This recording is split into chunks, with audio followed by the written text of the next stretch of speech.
How do I make myself into the perfect date? You answer that question and you will not have any problem answering the previous question. It's like, what do I want in a partner? If I offered everything I could to a partner, who would I be? You work on that. Ask that question. Just ask. Just ask yourself, okay, I have to be the person that women would want. Okay, what do they want? Clean. That's not a bad start. Reasonably good physical shape. So healthy, productive, generous, honest,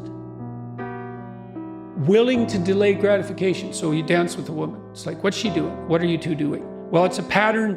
There's patterns happening around you. That's the music. Patterns of being. That's the music. Now, can you align yourself with the patterns of being gracefully? That's what she's checking out. And then can you do that with her? And then can you do that in a playful and attentive manner and keep your bloody hands to yourself for at least a minute? And so, can you dance in a playful manner? It's like you can go through this in your imagination and you'll know. And then you think, well, how far am I from those things? And the answer is usually, man, it's a pretty horrible abyss separating you from that ideal. But the harder you work on offering other people what they need and want, the more people will line up to play with you. And so it's the wrong question. It's like, how can I be the best partner possible? And then you think, well, if I do that, people will just take advantage of me. And that's the non-naive objection, right? Because the naive person saying, well, I'll be good and everyone will treat me right. It's like the cynic says, no, I'll be good and someone will take me out. And then you think, well, what do you do about that objection? And the answer is, well, you factor that in. And that's why you're supposed to be, what is it? As soft as a dove and as wise as a serpent. It's like, I know you're full of snakes. I know it. Maybe I know it more than you do. But we'll play anyways. You know, I thought I did that with my clients a lot. So a lot of them would come home from work, the guys, hey, and their wives would meet them at the door and it'd be a fight right away. You know, and it's a clash there because he comes home and he's tired and hungry.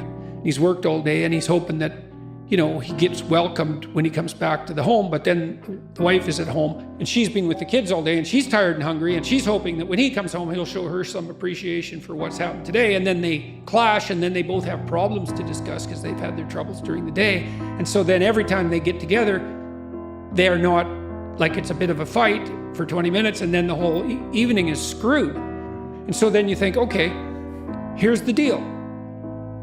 It's knock and the door will open. Okay, you get to pick what happens when you come home, but you have to figure out what it is. So now this is the deal. You treat yourself properly. You imagine coming home and it goes the way you want and need it to go. Okay, what does that look like? You get to have it, but you have to know what it is. What does it look like? And you think, okay, I want to come home. I want to be happy about coming home. I come home, I open the door, I say, hello, honey, I'm home. My wife says, hi, it's so nice to hear your voice. She comes up, she says, hi, dear. She gives you a hug. She says, how was your day? And you say, well, we'll sit and talk about that. How was your day? Well, we'll sit and talk about that. Do you need something to eat? Probably. Let's go sit and talk about our day. It's like, that sounds pretty good. Okay, that sounds pretty good. Might not be perfect, but sounds a hell of a lot better than what we're doing now. So how about we'll go talk to your wife. Say, okay, this is what's happening when I come home. I would like it to be better. What would you like to have happen if you could have what you wanted? And so she sits down and she thinks, okay, if he comes home, what do I want to have happen? And then now you got two visions and you say, well, what would you like? And you listen and she says, what would you like? And you tell her, and then you think, okay, now how can we bring these visions together? So not only do we both get what we want, but because we've brought them together, we even get more than we want. Well, who wouldn't agree to that unless they were even down? And that's so exciting. It's not a compromise. It's a union of ideals that even makes a better ideal. And then you get to come home, and then there's another rule that goes along with that.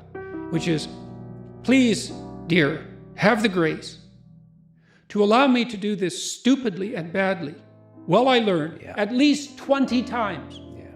And I'll give you the same leeway. And then we'll practice stupidly for 20 times and we'll talk about it. And then maybe we'll get it right for the next 10,000 times.